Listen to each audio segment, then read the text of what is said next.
Selamat siang Ibu Eka. Ya, selamat siang Pak.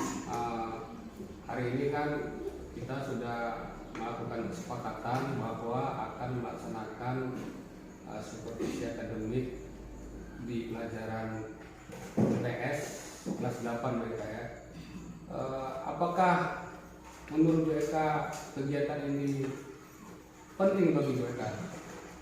Ya, menurut saya ini sangat penting karena dengan adanya supervisi ini nantinya saya akan mengetahui apa-apa saja yang menjadi kelemahan saya dalam proses pembelajaran sehingga saya bisa mendapatkan masukan dari teman sejawat saya.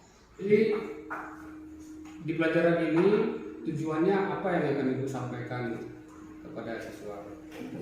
Ya, di materi hari ini kan membahas tentang latar belakang datangnya bangsa Barat ke Indonesia, di mana nanti mungkin tujuan dari pembelajarannya para siswa nanti dapat menyebutkan bangsa-bangsa mana yang pernah datang ke Indonesia, kemudian apa tujuan mereka datang ke Indonesia, dan kemudian apa yang menjadi pengaruh bagi bangsa Barat untuk Indonesia. Di pembelajaran ini media apa yang akan Ibu kembangkan atau strategi apa yang akan Ibu sampaikan? Saya menggunakan PowerPoint beserta video untuk menerangkan kepada siswa. Kemudian di strateginya saya akan menggunakan discovery learning, di mana nanti para siswa akan bekerja kelompok untuk membuat sebuah produk yang namanya mind mapping.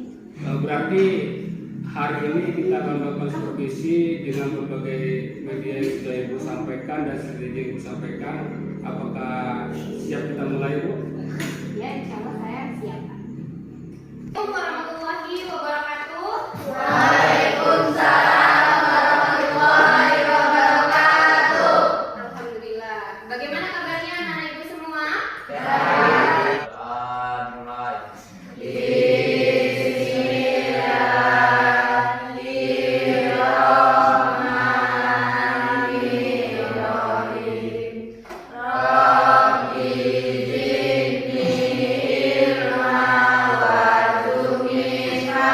Anak ibu coba tengok, laki-laki boleh berdiri. Silakan tengok mana bajunya yang belum dimasukkan, silakan dimasukkan. Kalau ada sampah-sampah yang masih berterbangan di lantai, silakan diintip. Kalau sudah rapi, sudah bersih, boleh duduk kembali. Sekarang ibu absen dulu untuk kehadirannya Ahmad Rizky Agustian, Alqori Andiniati, hadir Bu. Awal Hidayat, berarti yang nggak hadir 2 orang ya. Tidak Hasan Alfa. Siapa yang masih ingat tentang materi kita minggu lalu? Kedatangan bangsa-bangsa Barat ke Indonesia. Konstantinopel ini. Konstantinopel adalah kota Turki. Sekarang kota Konstantinopel itu adalah kota Turki ya. Dulu kota Konstantinopel itu dikuasai sama orang-orang Barat, orang-orang Nasrani ya kan. Nah, sekarang kota Konstantinopel itu jatuh kepada umat Islam.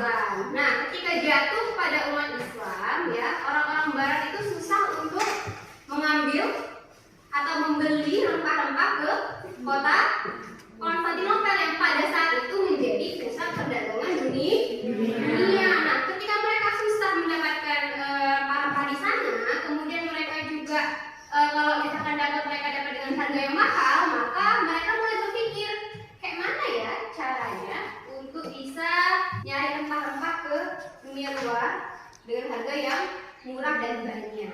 Nah, hari ini kita akan belajar tentang latar belakang bangsa Barat ke Indonesia.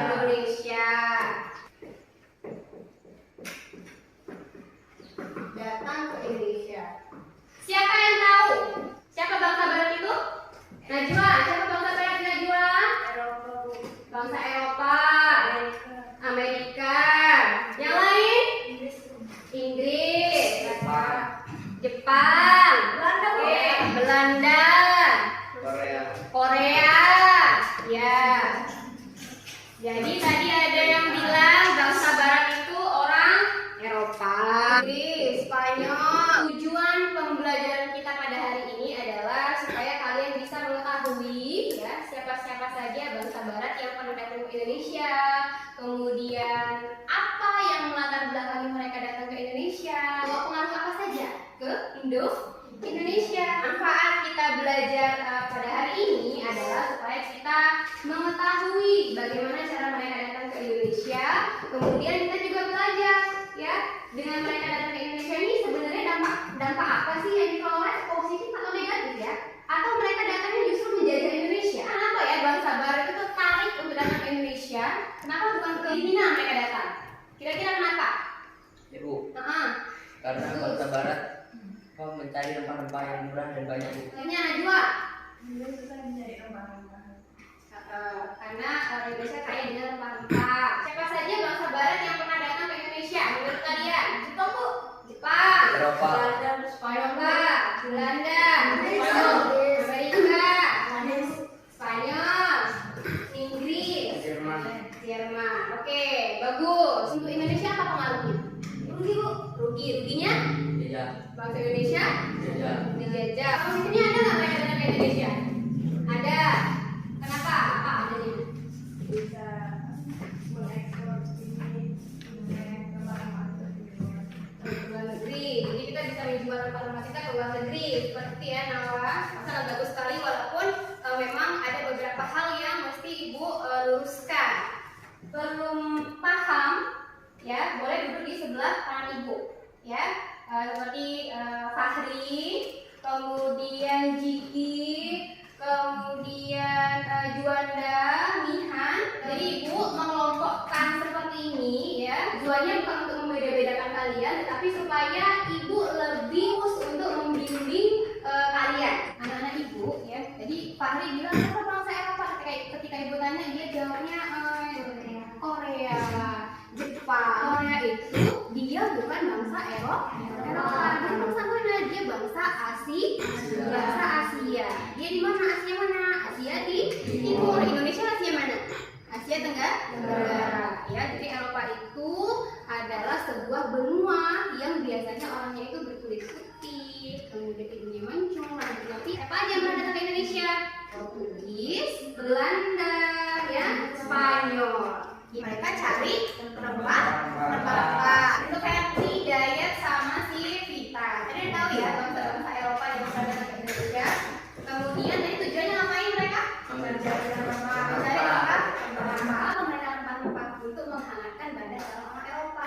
Kenapa? Karena mereka ada musim yang namanya musim salju. Apa saja rempah-rempah itu? Ada cengkeh, ada juga sama verti, kemudian ada merica, ada jahe. Apa saja tadi? Bangsa Portugis yang pernah datang ke Indonesia? Belanda. Terus? Portugis. Kemudian? Spanyol. Terus? Inggris. Ya, jadi ada Spanyol, kemudian ada Inggris, ada Belanda, dan ada Portugis. Daerah mana yang menjadi daya tarik ya bangsa Eropa Indonesia? Daerah mana? Ya, daerah Maluku. Karena Maluku itu surganya rempah-rempah ya. Kemudian rempah-rempah tadi apa aja? Lada. Terus? Apa lagi? Cengkeh. Terus? Buah pala. Kemudian apa lagi? Jahe. Terus?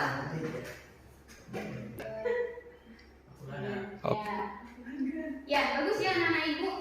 Jadi ketika bangsa Eropa datang mereka untuk mencari rempah-rempah ke Indonesia. Ya, untuk apa mereka cari rempah-rempah? Untuk dijual kembali ke negara Eropa. Jadi mereka itu memperkuat ekonominya melalui apa? Melalui penjualan rempah-rempah yang diambil dari Indonesia. Jadi di Indonesia harganya murah sekali, di Eropa sana mereka jual dengan harga yang berpuluh-puluh lebih mahal. Sehingga apa? Sehingga yang tadinya mereka datang ke Indonesia itu cuma membeli, akhirnya muncullah keinginan untuk mereka bagaimana ya caranya supaya ini aku kuasai. Nah itulah yang menjadi latar belakang bagaimana awalnya mereka menjadi penjajah negeri di Indonesia.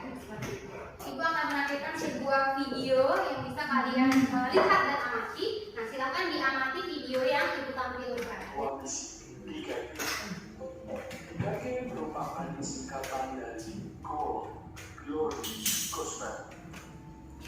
Pada saat itu di Eropa, harga rempah-rempah sangat tinggi karena kondisi mereka yang buruk. berusaha mencari dan menemukan daerah-daerah hasil rempah-rempah di belahan bumi bagi.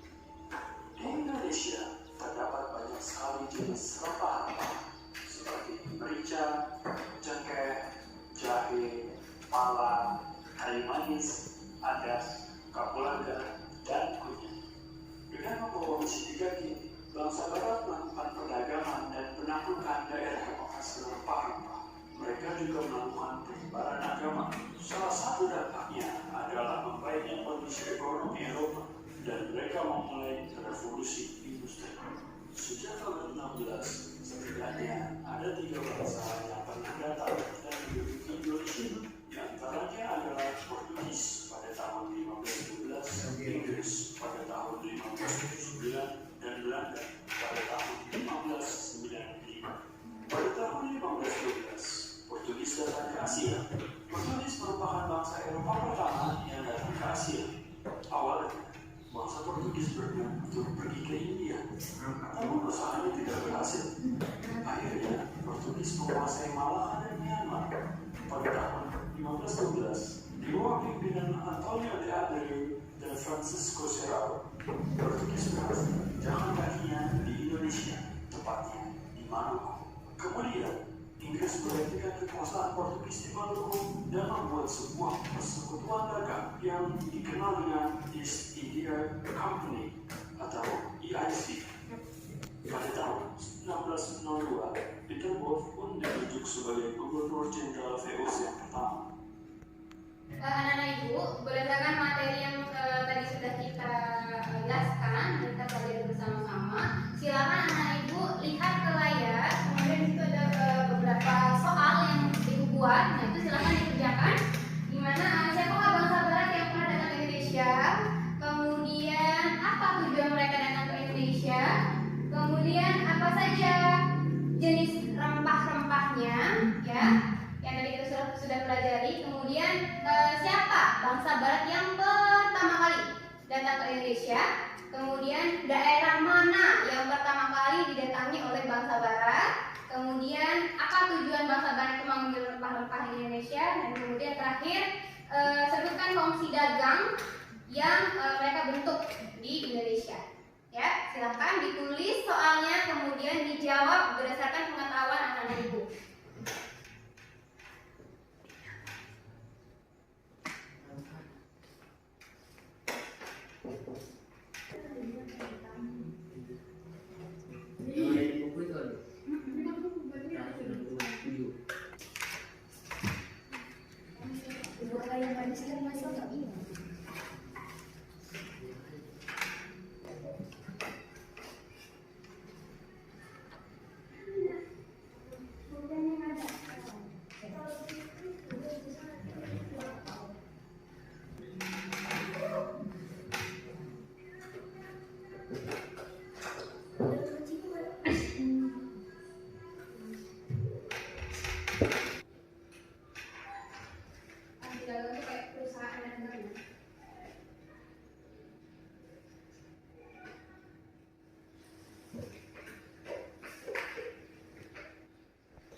Ini bisa.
Indonesia, Inggris, Thailand, dan Portugis. Kedua, apa tujuan mereka datang ke Indonesia? Mengambil rempah-rempah. Dari teman-teman yang lain ada yang menanggapi. Silakan Nawa, apa tanggapannya nak? Yang tujuan bangsa barat untuk menjual rempah-rempah itu. Ya, gimana menurut kamu tujuannya? Tujuannya untuk menghangatkan dunia. Untuk mengawasi mereka. Si Atlas untuk si Juanda. Alia. Siapakah bangsa barat yang pernah datang ke Indonesia? Jawabannya Inggris, Belanda, Spanyol, Portugis. Berapa jenis rempah-rempahnya? Cengkeh, buah pala, kayu manis, merica, kemiri, jahe. Siapa yang mau menanggapi? Sudah pas? Kita beri Atlas untuk Nawa. Nawa, presentasi. Siapa bangsa barat yang pernah datang ke Indonesia? Belanda, Portugis, Inggris. Apa tujuan mereka datang ke Indonesia? Mencari rempah-rempah. Apa saja jenis rempahnya? Kayu manis, cengkeh, lada, pala, jahe, kunyit, dan kapulaga. Siapa bangsa barat yang pertama kali datang ke Indonesia? Portugis. Daerah mana yang pertama kali didatangi bangsa barat di Indonesia? Maluku. Apa tujuan bangsa barat mengambil rempah ke Indonesia? Untuk menghangatkan tubuh mereka. Sebutkan fungsi dagang yang terbentuk pada masa tersebut. VOC dan EIC. Siapa satu kawannya? Saya mau tanya, setelah kita belajar hari ini, ya, kira-kira bagaimana sih perasaan kalian belajar materi hari ini? Menyenangkan. Menyenangkan. Terus apa lagi? Bisa menambah wawasan. Apa lagi? Menambah pengetahuan. Oke. Menarik nggak dengan belajar seperti ini? Oke. Kalian mengerti nggak dengan belajar seperti ini? Paham nggak? Happy nggak? Senang nggak? Kalau senang, coba kita sama-sama tepuk tangan.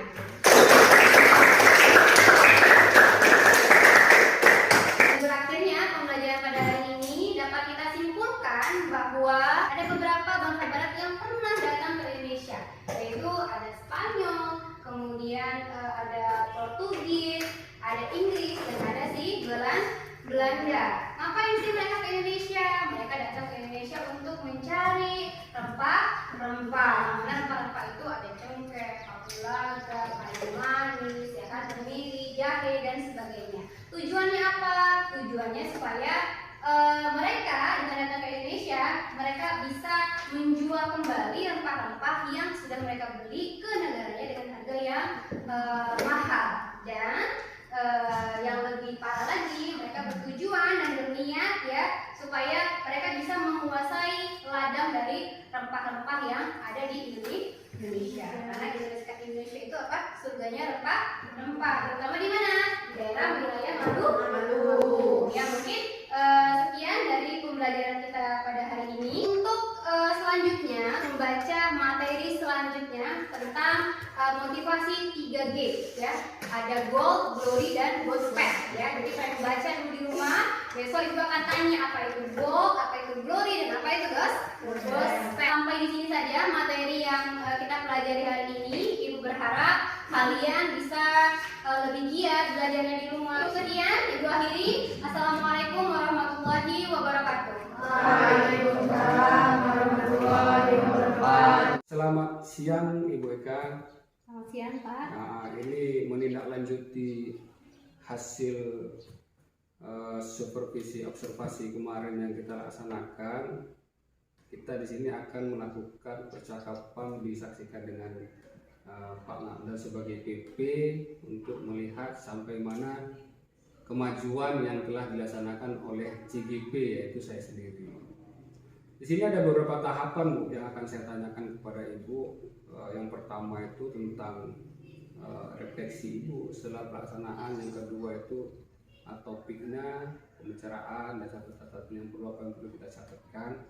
Dan yang ketiga adalah rencana tindak lanjut Ibu sebagai guru dan saya sebagai supervisor. Baik WK, di langkah yang pertama ini di pasca observasi ini saya akan melihat catatan atau refleksi Ibu, apa yang Ibu rasakan kemarin setelah kita melakukan supervisi di kelas. Perasaan saya ya, jujur saya tentu merasa deg-degan gitu, merasa sesuatu hal yang baru gitu menurut saya. Cuman saya juga antusiasnya kenapa? Karena baru pertama kali ini saya di supervisi oleh teman sejawat. Nah jadi sebenarnya lebih rileks juga, ada perasaan rileks juga walaupun deg-degan, karena pada dasarnya kegiatan itu adalah untuk mengembangkan kompetensi saya, di mana saya agak tahu di mana titik kelemahan saya dan apa saja yang perlu saya perbaiki sebagai seorang guru. Saya senang Pak karena waktu kemarin juga saya mendapat masukan dari Bapak tentang media saya. Mungkin pada saat itu kan saya tidak meletakkan peta ya pada saat penjelajahan mereka pakai jalur, mereka berangkat dari jalur mana aja, bangsa Portugis dan Spanyol tersebut. Mungkin saya bisa menggunakan peta. Kemudian untuk mind mappingnya mungkin saya bisa buat game, evaluasinya saya kembangkan seperti saran Bapak kemarin, bisa kuisis. Dari pelaksanaan tersebut secara umum Ibu perasaannya bagaimana? Alhamdulillah saya cukup bersyukur dan senang Pak bisa disupervisi oleh teman sejawat seperti Bapak tentunya. Apakah ada kendala-kendala yang Ibu rasakan yang mengganjal dalam pelaksanaan supervisi kemarin? Saya rasa tidak ada, karena saya dalam mengajar juga saya tidak diintervensi oleh Bapak. Saya mengajar dengan apa adanya saya sendiri. Kemudian Bapak masuk setelah memberikan masukan itu setelah pembelajaran selesai. Jadi saya juga tidak merasa malu dengan siswa seperti itu. Berarti secara umum bisa dikategorikan bahwasanya supervisi yang dilaksanakan ini adalah supervisi yang menyenangkan gitu Bu ya? Alhamdulillah Pak, menyenangkan. Baik Bu Eka, dari catatan refleksi saya sudah membuat catatan-catatan kecil di sini. Terdapatlah di sini apa yang Ibu ungkapkan tadi, salah satunya itu adalah penggunaan media aplikasi Quizzes. Baik Bu Eka, hasil refleksi kira-kira tindak lanjut yang akan Ibu lakukan setelah kita laksanakan supervisi itu apa yang muncul? Di saya ya Pak, mungkin rencana tindak lanjut saya misalnya ketika mengevaluasi siswa untuk mengetahui seberapa seberapa besar pengetahuan dalam materi ini, mungkin saya bisa menggunakan quizzes mode paper yang mengharuskan siswa tidak harus membawa handphone ke sekolah. Jadi jawaban-jawaban siswa bisa saya scan dengan handphone saya seperti itu Pak. Kemudian mungkin untuk model mind mappingnya mungkin saya akan buat lebih jelas. Kemudian nanti pada saat prosesnya mungkin saya bisa menggunakan kertas-kertas yang berwarna-warni seperti origami supaya siswa itu semakin tertarik dan hasilnya pun menarik seperti itu Pak. Berarti kapan kira-kira ini akan Ibu eksekusi? Iya, jadi setelah supervisi kemarin saya menjadi termotivasi untuk bisa segera melakukannya pada pertemuan berikutnya. Itu juga merupakan sebuah tantangan untuk diri saya seperti itu. Berarti di pertemuan berikutnya ketika kita melaksanakan supervisi yang kedua, Ibu sudah akan menggunakan itu Bu ya? Insya Allah Pak. Oke.